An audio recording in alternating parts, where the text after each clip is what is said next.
draft potentially here. Yep. Let's head down to the feature match area and see some undefeated players play in round 12.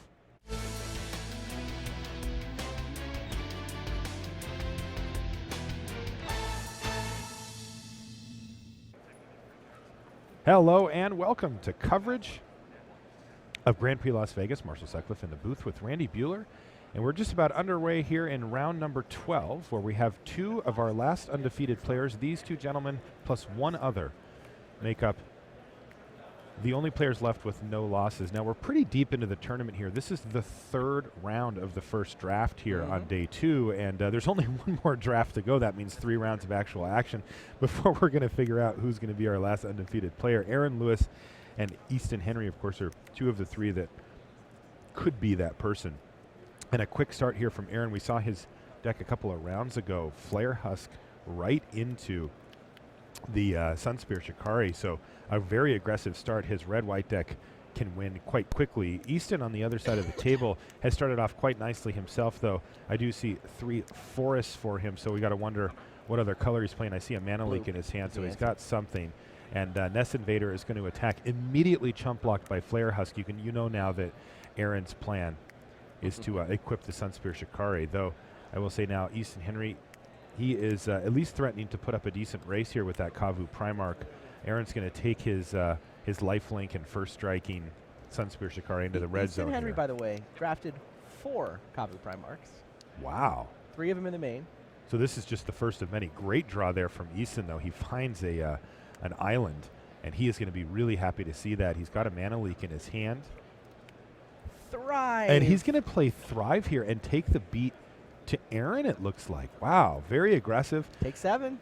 One nice little interaction that we may see here. Oh, look at it. He left up Island with Eldrazi spawn. He can mana leak off of that. He can mana leak off that. Another thing he can do if the race comes down to it is he can block with the spawn on the lifelinking Sunspear Shikari and then sacrifice it, and no lifelink will happen. Yeah, that is something that pops up from time to time in this format. And he is looking to race, it looks like. Lightning Bolt, your Nest Invader. It's a 3/3. And unfortunately for Easton, that's not going to get mana leaked here because Aaron has 3 mana to play. Now, the Waxbane Baku, on the other hand, is going to get snap mana leaked. Yep. Get that thing out of here, says Easton. Leaving him with just the Kavu Primarch. But it is a 4/4 Primarch. Make that a 5/5. Cytoplast Rootkin's going to put another counter. And Easton playing very quickly, I'll say, too. Rumbles into the red zone for 5 damage. And he sits back on his 4/4, plays an island before passing the turn back. Yeah, Aaron Lewis is a Madison, Wisconsin player. Once I hear that, I know that they're good at limited. So this is a Hikari Twilight Guardian now for Aaron Lewis. So he's taking to the skies with his Assault. 4/4 flying spirit here. Legendary. Yeah, Power9.com. Dan Box Store, another Madison guy from way back. I've been seeing those sleeves and shirts pop up more and more. Yeah, I mean, I feel like I've seen Aaron around. I mean, he definitely has played his fair share of premier events. I recognized him too, yeah. All right, so again, Easton Henry, he only plays one way. Nah. Turning these things sideways, and it's actually going to prompt a double block here from Aaron. He's going to put the 3/3 Sunspear Shikari and Hikari on it. So that's 7 total power and toughness hitting kind of the an side interesting of double block, right? It is. The 4/4 flyer could trade for the Rootkin, but he wants to try to get in 3 points of lifelink damage. It's risky, but it's kind of cool too.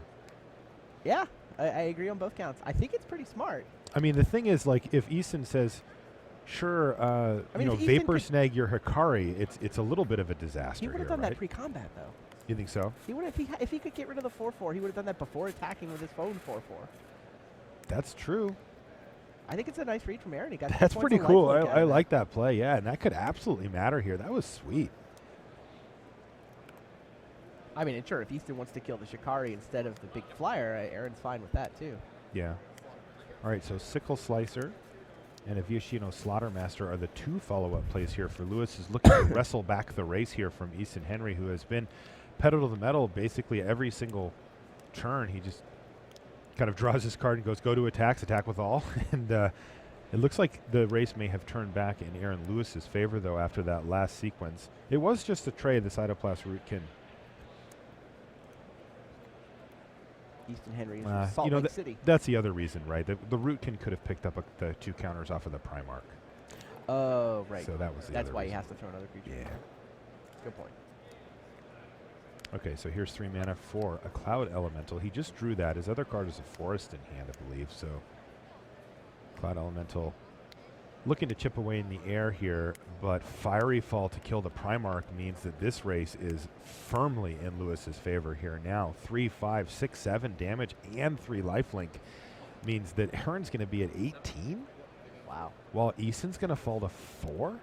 This game's just about over. If he doesn't draw anything, and he doesn't, he draws another Forest, and that's going to do it for game 1. Wow.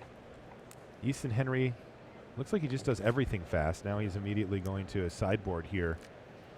Aaron Lewis played a little bit more of a patient game, make sure he takes care of the huge threats that he has a problem dealing with, and was able to turn the corner. Let's jump back over to our back table where we find Pascal Maynard. We watched him draft this deck. He had a tough seat, but he managed to get a pretty decent deck out of the deal, it looks like, playing against Brian Tidwell. Pascal is 1-1. Right. Yeah, no, if he 2-1s, I think he's content. You told him, like, you know, check in with him in the middle of the draft, at the end of the draft, offer him a 2-1, he'll take it in a heartbeat. He would have signed that contract, yeah, no problem. But so, I mean, it's a big round. Do you go into the last draft where you just need, you know, 2-0-1 to top 8, and 2-1 might be good enough to back in, or are you already gambling on tiebreakers before you even draft the second time? With this many players in the field, it is so tough to make the top 8 of these events, even with a great record. You know, we're predicting that many X2s will miss top 8. Yeah, more will miss than make. Something like, I think in Utrecht it was 4 mated out of 12. Crazy. You lose 2 matches over 15. Yeah. The cool part is, though, that the payouts are now based on your record. No, the pro points are based on record. The pro points are based on your record. The payouts and are still, tiebreakers still matter for them for the cash. Yeah, for the cash, but for qualifying for the Pro Tour. That is a great point. Everybody on X2, whether they make the top 8 or not, will qualify for Vancouver. Pro Tour Origins, about what, month and a half away? Almost 2 months away? Something like that, yeah, near the end of July, I guess. I think this is the last chance to qualify for Vancouver, actually. Is it? I think so. Well, a lot of people are going to qualify for Vancouver from this event. Something like 50 this weekend, I think. Crazy. Maybe more. How is it? Is it more like 80? I ask you these questions, Randy. It's going to be like 70. Between the 4 GPs, I think it's like 75 people qualify. Some of whom may already have invites. So Pascal's... It's enough that the Pro Tour is going to feel a little bit bigger. Definitely.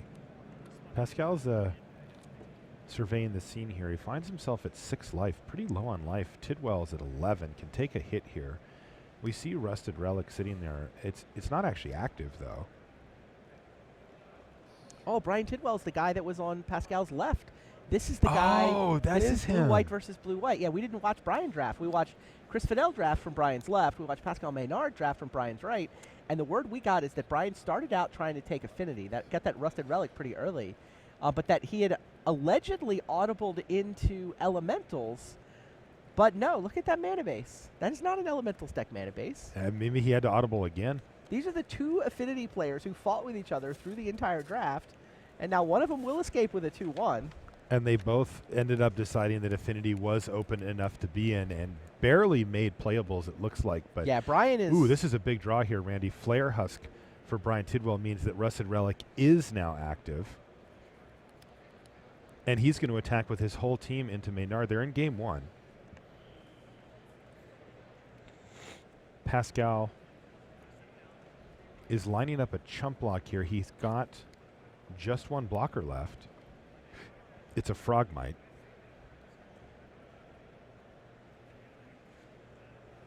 As the board sits, Maynard's dead here, but he's got a card in hand.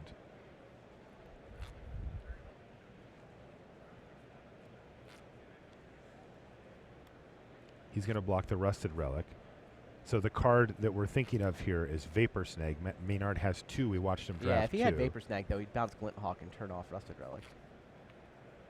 Why isn't he just bouncing the Glint Hawk to turn the Rusted Relic into not a creature anymore?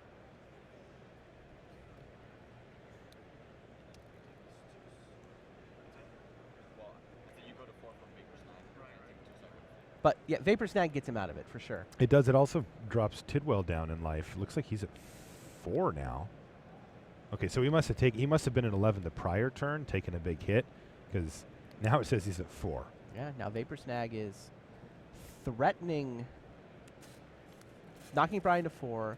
Pascal's threatening the crackback for lethal with 4 power worth of flyers. Helium Squirter, but he has to tap out.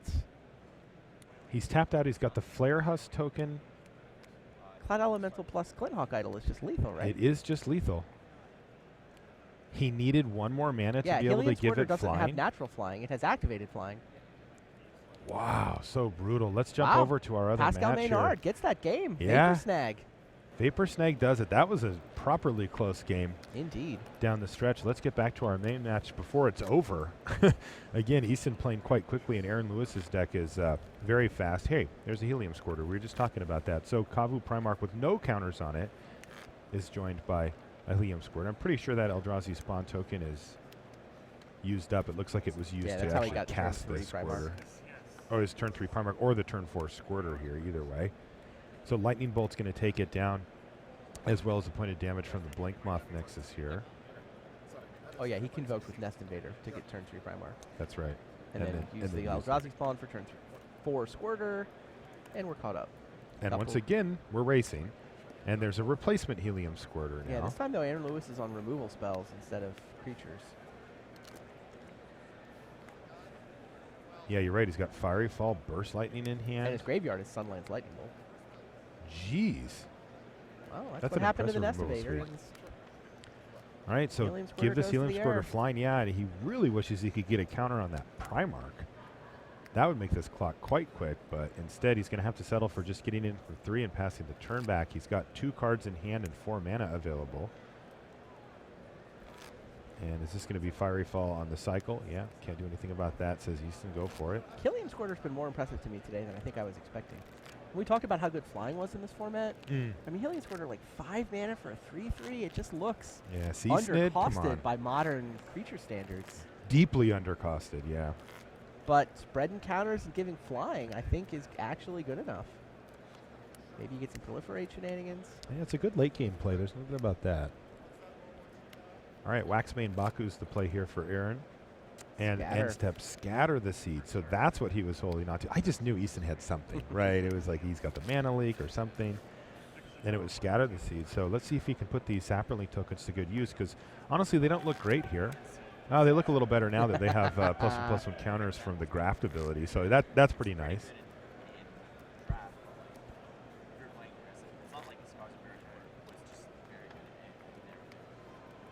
Moonlit Strider is just a 1/4 on the ground currently.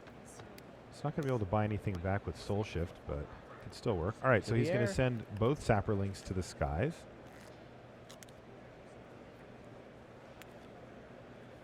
And he's clearly going to tap out here. Oh, man, Vegene Guildmage now as well.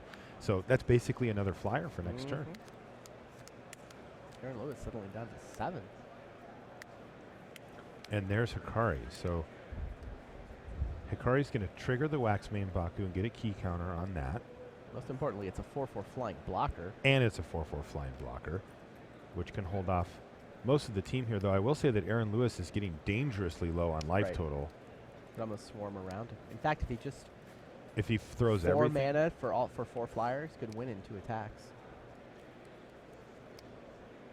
Yeah, 2/2/2 and 1. Yeah, he didn't attack with a Squirter last turn. Right. Why was that?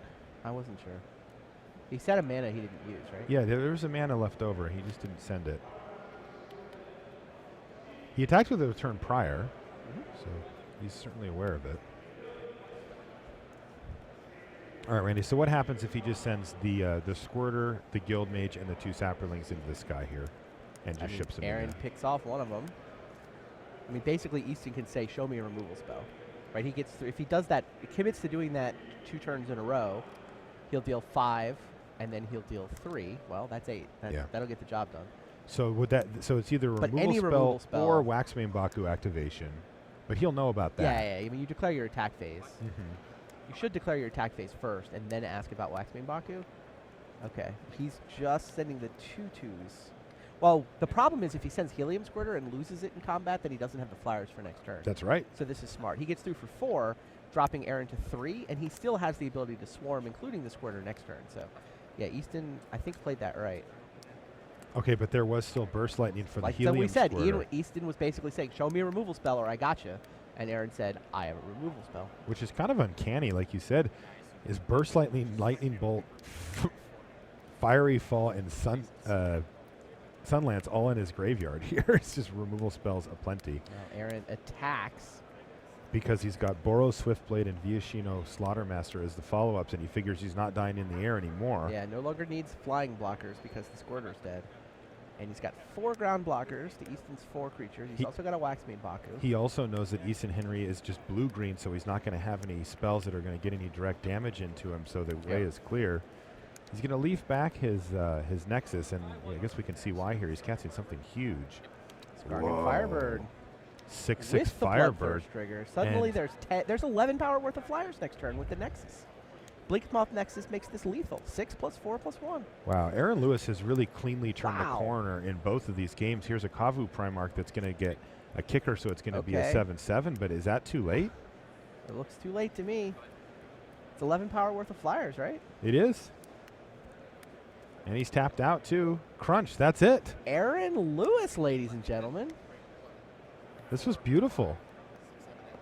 6, 10, 11. Yeah, you got me. And Aaron Lewis remains undefeated. He's all business. Oh, yeah. Looks like he's just another day at the office there for Aaron Lewis. Easton Henry, great start to that game, but just enough removal. Yeah, I don't know if Aaron is already qualified for Vancouver or not, but I know there's a big new powerhouse team on the Pro Tour Prep Horizon that has a lot of guys from his neighborhood already on it. The Madison players always talk about Madison being a hotbed for Magic. Oh, yeah. They always say that there's great players, and now they're really starting to show up at the high level. I'm sure he would test with Ultra Pro if when he's qualified. Meanwhile, Pascal Maynard trying to eke a second win out of this Affinity deck. He ran into the other Affinity deck. Yeah, Brian Tidwell's top end looks great. 3 Rusted Relics, couple of Glinthawk Idols. He's got the Aethercast Knight, the Glass Dust Hulk. But he came up short. And so what he wound up doing was, you see the Thrumming Bird there. He's got kind of a Graft sub-theme. He's got 2 Helium Squirters. He's got 2 Vigian Graft Mages. That sounds a little awkward. I mean, I'm not saying it's nothing, but that is mixing 2 strategies that don't normally go well together. Obviously, you do what you got to do. Yeah, I mean, I think he didn't have a coherent 23-card deck that was only one archetype. So he's going to play one of those Helium Squirters that you just mentioned, Randy, and just pass a turn back to Pascal. No. Bird. Go to attacks and then attack. Thrumming Bird. In for 2. Get some proliferate action going. Now it's a 4/4 Helium Squirter. Yeah, it's going to drop Pascal down to 17. It's also picking up an Exalted trigger. Yeah, that's why it's 2. Yeah.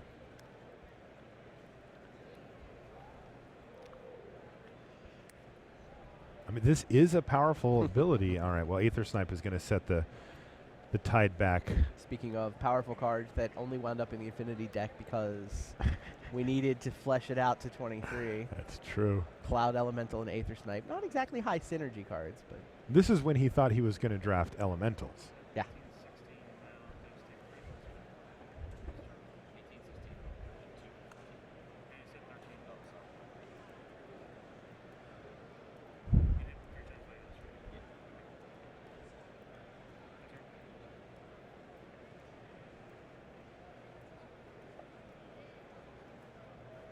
Yeah, Pascal Maynard, we've mentioned a couple times, came into the weekend in, is it 3rd place in the Grand Prix Player of the Year race?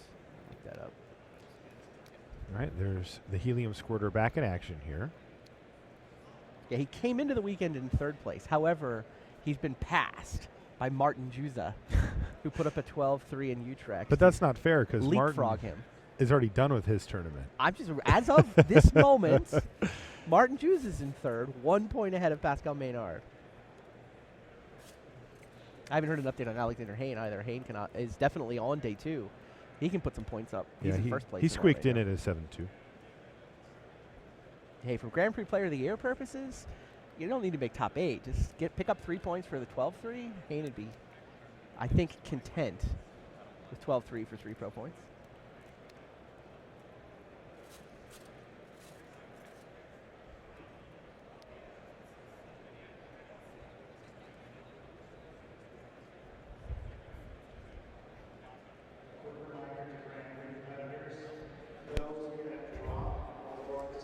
Take a look at our players here in the feature match area.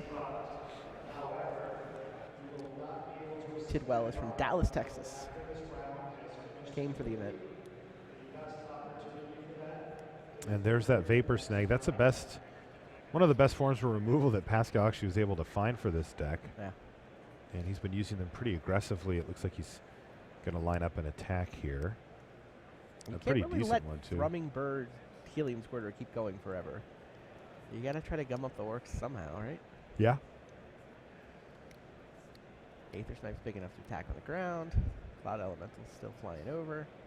And it looks like Brian just is forced to take it here. He's going to take 6 for this turn, dropping him down to 7 life. So he's deep into the single digits here, and this could get Darksteel Axe. close. And there's a Darksteel Axe as well, right? So that can power up one of the other threats.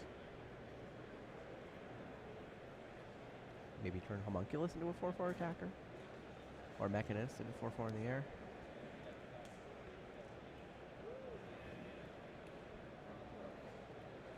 Brian Tidwell sitting on 5 mana here. Yeah, he's just I think he used would. all his lands to play that Helium Squirter 2 Yeah, turns in a I row. think he wouldn't hate to have that 6th mana so he could cast it and activate it. All right, well, here's Glinthawk Idol being activated and attacking. No trade for Maynard. And then just pass the turn back. I mean, he's got a trick of some kind. What, I mean, has he's got worried Cryptic about... Command? Oh, that would make sense. It's a rare in this set.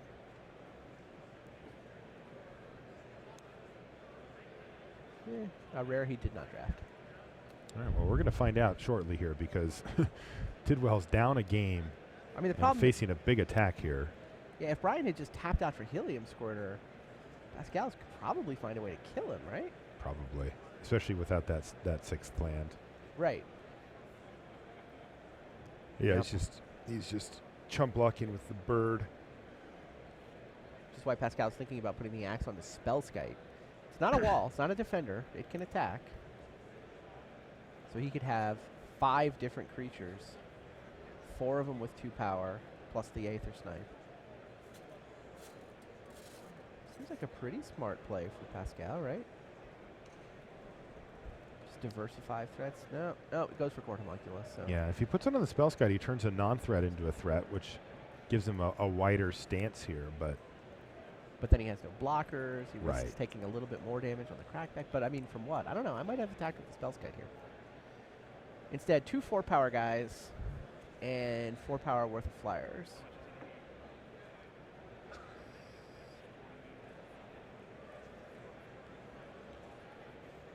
I mean, the real issue here is that he puts Brian on a trick of some kind.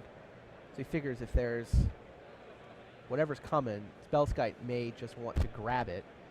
And now he doesn't want to, if he's going to grab a Vapor Snag with Spellskite, he doesn't want to suddenly have his axe fall off. So, yeah, I think Pascal did play this correctly. so Tidwell still has blocks to make here.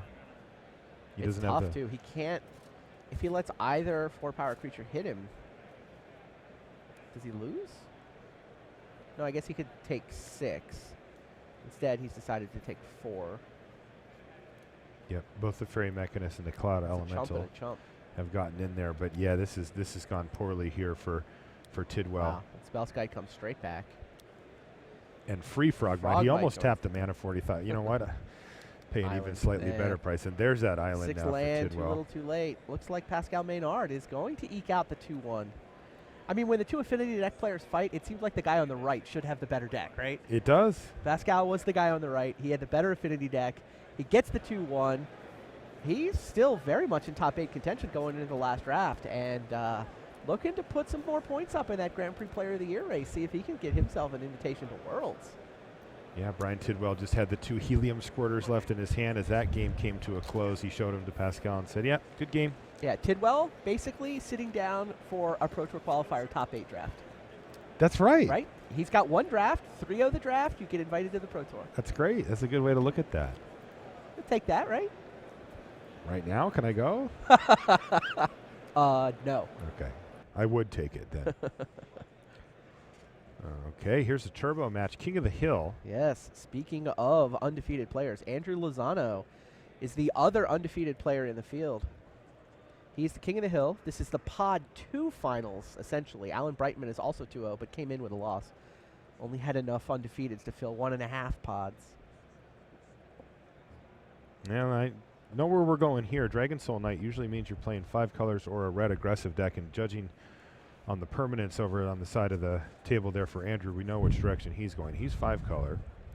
Now his opponent, Alan, though, is already off to a quick and wide start here. It looks like he went raise the alarm for the 2 tokens, and then he played a Restless Apparition and a Skyhunter Skirmisher. So he's got a nice aggressive board built out, but it looks like Andrew's also turned the corner here by playing a Cathodian and a Nest Invader in the same turn.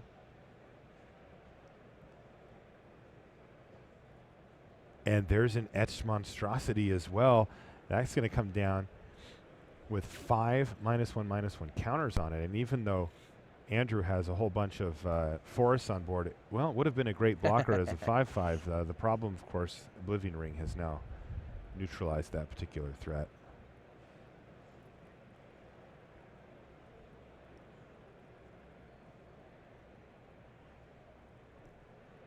So it looks like the Restless Apparition got pumped there after it didn't get blocked, and he followed up with the Gust Skimmer.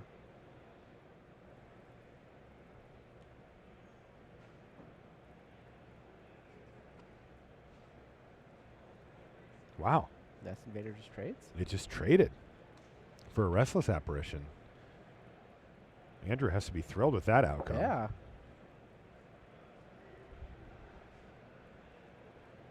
So Air Servant's going to drop Alan down to 14.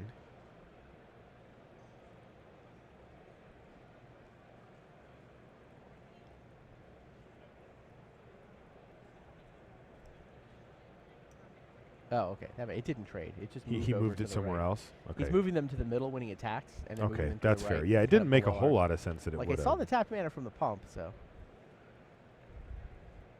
Speaking of the pumps. Still Right. not good enough, though. Pump from the Dragon Soul Knight, still not good enough to beat up a Restless Apparition with How 2 crazy pumps is that? available. Card gets a little out of hand I at mean, this point. Dragon Soul Knight becomes so huge there. So does the Restless Apparition.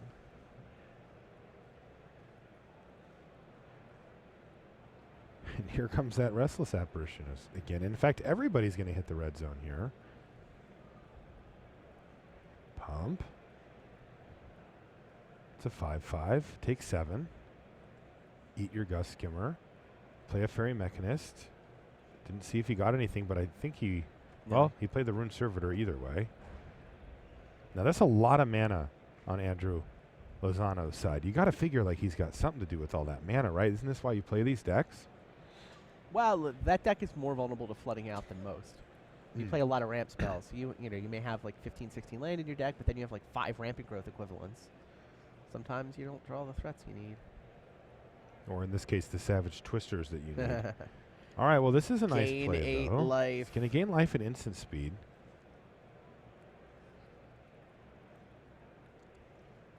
Air Servant's been chipping away for a little while. You know, it absolutely has. that life gain he's down to enough? 2. He being Alan Breitman. So Oh, dispatch but he just to tap. taps. Tap your guy. Don't have the metal craft. Wow, that was Can't really exile close. it. Alan was at 2. Like, Yeah. he was dead the next turn. Andrew just needed to chump block Apparition one more time. And And he could crack back dispatch for the win, with no metalcraft ends up finishing the game there. You know, it's the best removal spell in the world if you just need to get the creature out of the way for 1 turn.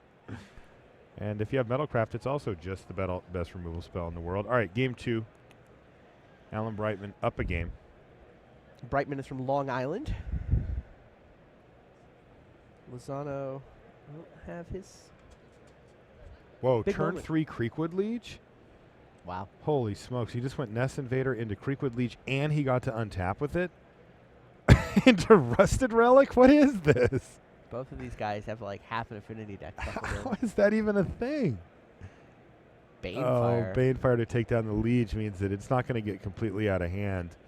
His board state just went from excellent to Oh no, twins. Double Rusted Relic means that any one artifact is going to put 10 power and 10 toughness on the board for Lozano. Maybe those Rusted Relics heard me laugh when he was standing all by himself. Well, there's one. Wrong So side they're of the looking across table. the board at each other. Well, couldn't we have been in the same deck? There it is. Yeah, Mirror Enforcer turns them on. Now this is interesting. He's Yeah. going to get one of them traded off, though, and that means that the other one is now back to artifact mode, all rusted up and not able to move. And there's that pesky Restless Apparition that did so much work for Alan Breitman in the first game. Do we have another artifact here for Andrew? No. Yes. Yes. Wow, he actually had the triple Rusted Relic draw going there, too. With a Mirror Enforcer. Just all four 4s and 5/5s. Beat my Creekwood Liege. I got plan B. Yeah. Turn 3 Creekwood Liege is rough, but Banefire was nice there. Yeah. And this Alan, is, I of think- course, the downside to these Rusted Relics is that each of the last 2 turns has seen them go from being creatures to not being creatures anymore. But it looks like a Gust Skimmer here Yep. for Andrew Lozano. I've never seen so many Gust Skimmers in my whole life. They're all over the battlefield here. There's one in the graveyard. There's 2 on the battlefield. But that's going to turn those Rusted Relics on.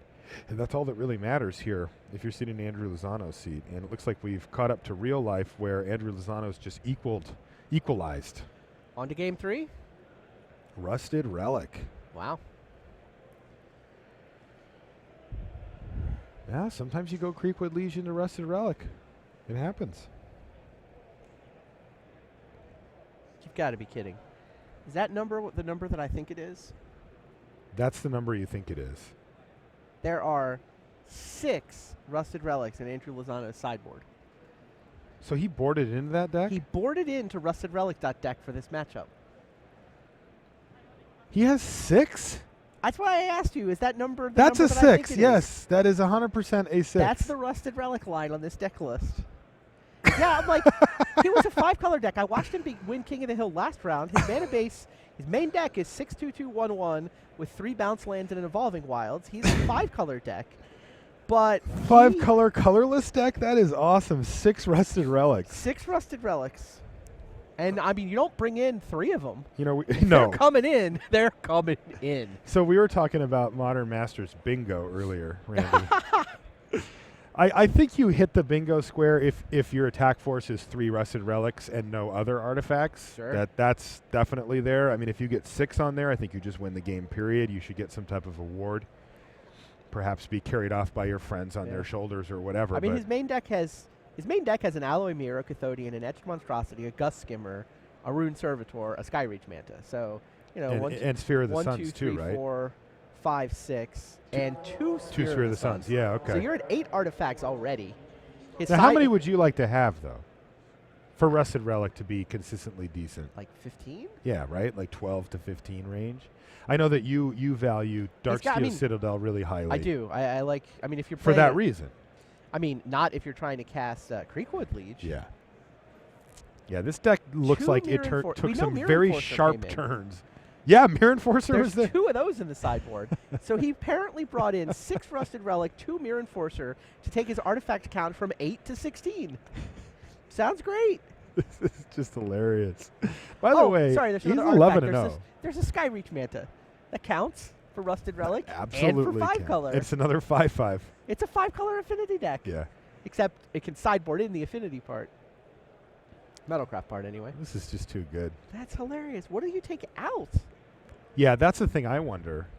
Because he left the Creekwood Liege in. We saw that. He left the Air Servants in? Guess we don't know that. Dragon Soul Knight, World Heart Phoenix, maybe those come out.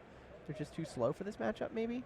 Scatter the Seed, Scion of the Wild, because he's seen removal. He's playing against a red-white removal heavy deck, right? I think the idea is that Alan Breitman is probably on like Sun Lances and Lightning Bolts, so you bring in 4/4s. Well, but 5/5s. Alan's he's the blue-white deck, right? I don't have his deck list. Okay. I may be Misremembering the details. Yeah, blue-white, sorry. But Sunlance is not good against 4/4s and 5/5s. Totally. All right, Gus Skimmer and Andrew's got to be jealous. He's got an Evolving Wilds in his hand, but he's actually going to lead things off with the Nest Invader here instead. Yeah, I already see some artifacts piling up in his yard. Also, Tarashi's Grasp has come in. Looks like it's going to do pretty nice work against Alan. And Andrew's actually just going to trade off here. This format is insane. Yeah, this is kind of crazy. Oop. Mirror Crusader, that's a good card. Crusader. Now, the good news for Andrew Lozano is that he's got a lot of colorless cards that just don't care. Now, the Nest Invader, of course, wouldn't do anything. Turns out Rusted Relic blocks Mirror Crusader pretty well. Pretty cleanly, yeah.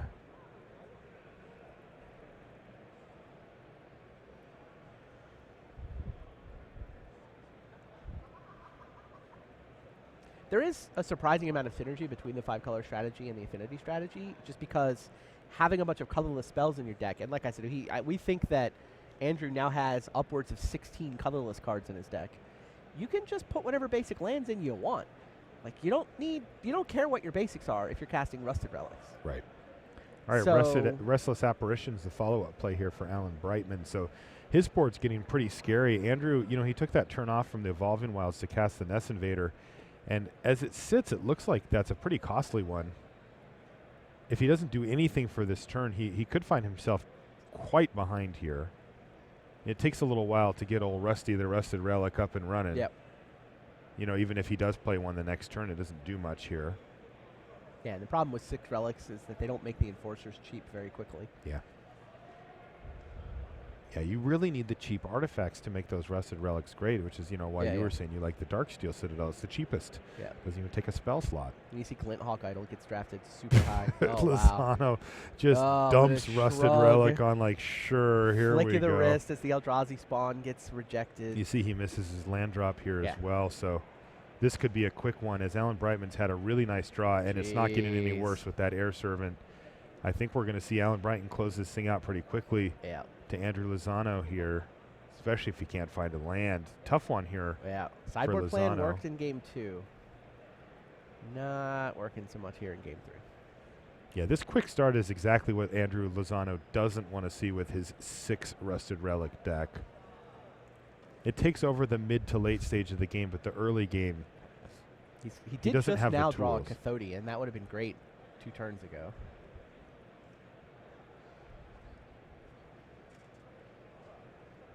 he's certainly going to want to play it here.